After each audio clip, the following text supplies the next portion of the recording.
As production for season 14 approached, Bonanza's creative team faced an impossible choice: recast Hoss with another actor or write the character out of the show. After much deliberation, they made a decision unprecedented in television history. They would acknowledge Hoss's death within the Bonanza universe. This marked a pivotal moment in TV storytelling. Previously, when actors left successful series, their characters simply disappeared with minimal explanation, or were replaced by different performers playing the same role. The decision to have Hoss die off-screen respected both Blocker's irreplaceable contribution to the series and the genuine grief felt by castmates and viewers alike. The season premiere, a 2-hour episode titled Forever, written and directed by Michael Landon, was hastily rewritten. Originally intended as a storyline where Hoss would marry, it was reworked to focus on Little Joe's romance instead. The episode included only a brief, subtle reference to Hoss's absence, with characters implying he had died but providing no specific details. Here's where it gets complicated. The precedent for handling actor departures in long-running television series prior to 1972 offered producers two main options, neither of which seemed appropriate for Blocker's situation. The first and most common approach was the unexplained absence. A character would simply disappear, perhaps with a throwaway line about traveling or working elsewhere, but without significant acknowledgement. This approach had been used when Pernell Roberts left Bonanza after the 6th season. His character, Hoss Cartwright, was said to be traveling in Europe or working in San Francisco depending on the episode.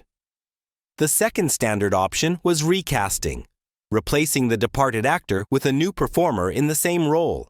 This practice was relatively common in soap operas and some primetime series, particularly when the character was deemed more important than the specific actor portraying them. Given Blocker's unique physical presence and the deep association between actor and character, however, recasting Hoss seemed almost unthinkable to both producers and audience.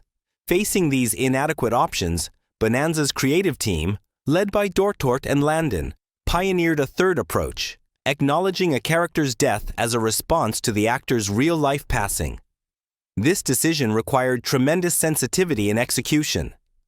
The death needed acknowledgement to explain Hoss's absence, but dwelling on it risked exploiting Blocker's tragedy for dramatic purposes, or making the series too grief-laden for viewers seeking entertainment. The compromise solution appeared in the season 14 premiere, Forever, which aired on September 12, 1972. The 2-hour episode, written and directed by Michael Landon, had originally been conceived as a storyline in which Hoss would marry. Instead, it was extensively rewritten to focus on Little Joe finding love with a woman named Alice Harper, played by Bonnie Bedelia, and contemplating a life away from the Ponderosa. Rather than opening the season with a funeral episode or explicit discussion of Hoss's death, the script included only subtle references to the character's absence. In one scene, Little Joe and Alice have a quiet exchange implying Hoss has died, but the specifics remain unstated, a narrative approach that acknowledged the reality while avoiding exploitation of the tragedy. This delicate handling reflected the production team's awareness that they were navigating uncharted territory in television narrative. As Landon explained in a pre-season interview, "We try to mention Hoss's death very simply, in passing. It might not please everybody. I'm sure that some people would rather have a whole hour memorial to Dan, but we just couldn't do that. We tried to do what we thought he would have wanted us to do." The decision not to directly address how Hoss died within the show's narrative left a blank space that would later be filled by the 1988 TV movie Bonanza, The Next Generation, which retroactively established that Hoss had drowned while attempting to save a woman's life, a noble end befitting the character, though not part of the original series continuity. Beyond acknowledging Hoss's absence, producers faced the question of how to reconfigure the show's cast. They brought back actor David Canary as ranch hand Candy Canaday, a character who had appeared in earlier seasons before departing due to a contract dispute. They also introduced a new character, Griff King, played by Tim Matheson, a young parolee given a chance at rehabilitation on the Ponderosa. These additions, while bringing talented actors to the series, fundamentally altered the family dynamic that had defined Bonanza since its inception. The show had always been about a father and his sons managing both their ranch and the moral challenges of frontier life.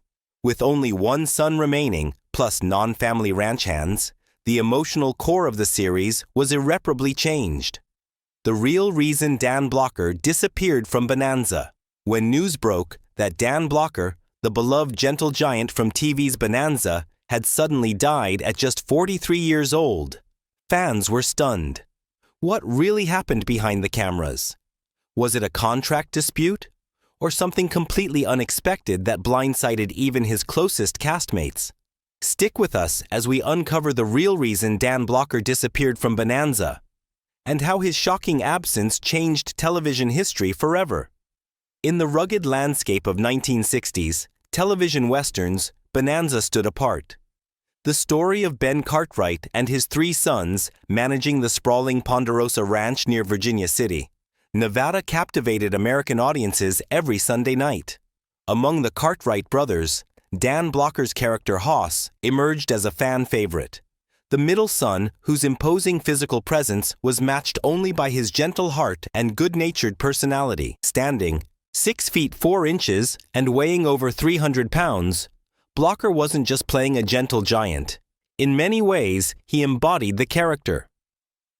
Born on December 10, 1928, in DeKalb, Texas, Blocker arrived in this world as remarkable as the character he would one day play, reportedly weighing 14 pounds at birth, the biggest baby ever recorded in Bowie County. Dan Blocker's path to stardom wasn't initially focused on acting. After attending Texas Military Institute, he played college football at Hardin-Simmons University before transferring to Sul Ross State University, where he discovered his love for acting in a stage production. This unexpected passion led him to earn both bachelor's and master's degrees in dramatic arts. After serving as an infantry sergeant in the Korean War, Blocker began teaching school in Texas and New Mexico. His transition to Hollywood came in 1956, when he moved to California to pursue a PhD at UCLA. Fate intervened when he began picking up small television roles, appearing in popular westerns like Gunsmoke and Cheyenne before landing minor film parts. In 1959, Blocker's big break arrived when producer David Dortort cast him as Eric Hoss Cartwright in a new NBC western called Bonanza. From the first episode, Blocker brought depth to what could have been a one-dimensional character.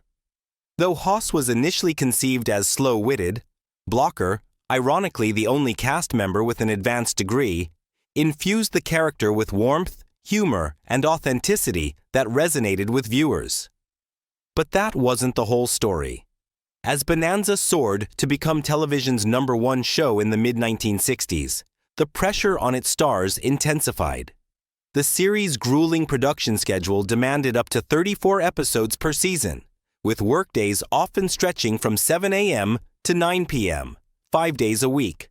For Blocker, wearing heavy costumes under hot studio lights while maintaining his imposing physique created physical challenges that grew more difficult over time.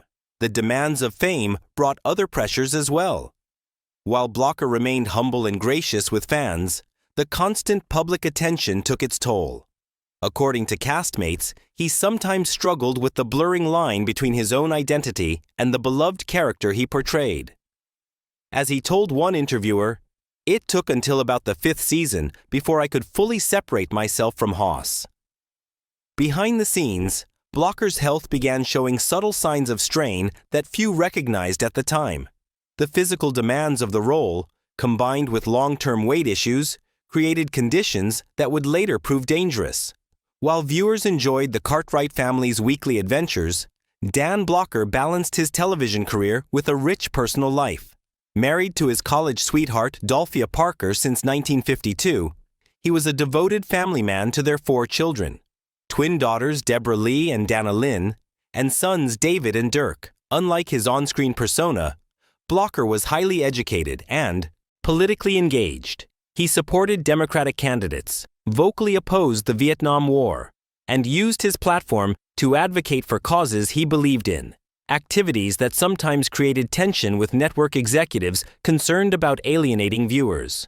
Blocker was also a savvy businessman who leveraged his fame wisely. In 1963, he launched the Bonanza steakhouse chain, later known as Ponderosa, receiving partial ownership in exchange for promotional appearances and the use of his character's likeness. His entrepreneurial ventures and acting salary made him wealthy, though friends noted he maintained modest tastes despite his success. In early May 1972, as Bonanza prepared to wrap its 13th season, Dan Blocker entered a Los Angeles hospital for what should have been routine gallbladder surgery. The procedure itself went smoothly, and initial reports suggested a normal recovery ahead. But in a devastating turn no one saw coming, complications developed rapidly.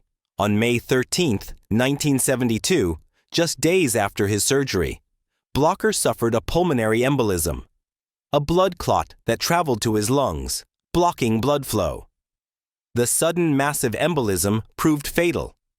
At just 43 years old, Dan Blocker was gone. The news sent shockwaves through Hollywood and devastated millions of fans worldwide. For the Bonanza production team, who had already begun planning the next season with scripts featuring Hoss, the loss was both personally heartbreaking and professionally catastrophic. And then, everything changed. In the days following Blocker's death, rumors and speculation began circulating in entertainment columns. Some publications suggested Blocker had been planning to leave the series anyway. Others implied health problems had been evident for some time.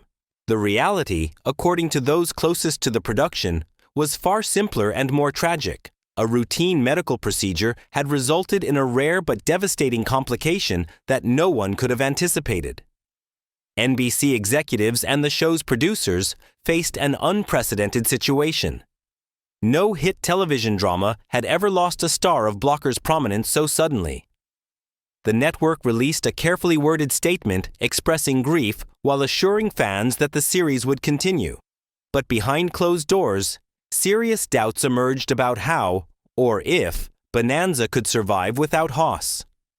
Lorne Greene, who played patriarch Ben Cartwright, later revealed his immediate reaction to learning of Blocker's death. "That's it. It's finished." Michael Landon, who portrayed Little Joe, shared similar sentiments, admitting years later that whenever he needed to cry for a scene, he would think about Dan Blocker's death. As production for season 14 approached, Bonanza's creative team faced an impossible choice: recast Hoss with another actor or write the character out of the show. After much deliberation, they made a decision unprecedented in television history. They would acknowledge Hoss's death within the Bonanza universe. This marked a pivotal moment in TV storytelling. Previously, when actors left successful series, their characters simply disappeared with minimal explanation, or were replaced by different performers playing the same role. The decision to have Hoss die off-screen respected both Blocker's irreplaceable contribution to the series and the genuine grief felt by castmates and viewers alike. The season premiere, a 2-hour episode titled Forever, written and directed by Michael Landon, was hastily rewritten. Originally intended as a storyline where Hoss would marry, it was reworked to focus on Little Joe's romance instead. The episode included only a brief, subtle reference to Hoss's absence, with characters implying he had died but providing no specific details. Here's where it gets complicated. The 14th season of Bonanza, premiered on September 12, 1972, now moved from its long-standing Sunday night position to Tuesday evenings. Despite opening to solid ratings, viewership quickly declined as audiences struggled to accept the show without Blocker. Producers attempted to fill the void by bringing back actor David Canary as ranch hand Candy Canaday and introducing new character Griff King, played by Tim Matheson. But the chemistry that had defined the series for 13 years was irreparably altered. As one television critic noted, "The heart of Bonanza died with Dan Blocker." Behind the scenes, castmates found it difficult to continue. Michael Landon later described the first day back on set as Just incredible. It was so bad. Everybody was just trying to force good humor while dealing with the palpable absence of their friend and colleague. By November 1972, just 2 months into the season, NBC made the decision to cancel Bonanza. The announcement came suddenly, catching cast and crew by surprise and denying them the opportunity to craft a proper series finale. The final episode aired on January 16, 1973, bringing one of television's longest-running and most beloved dramas to an unceremonious end.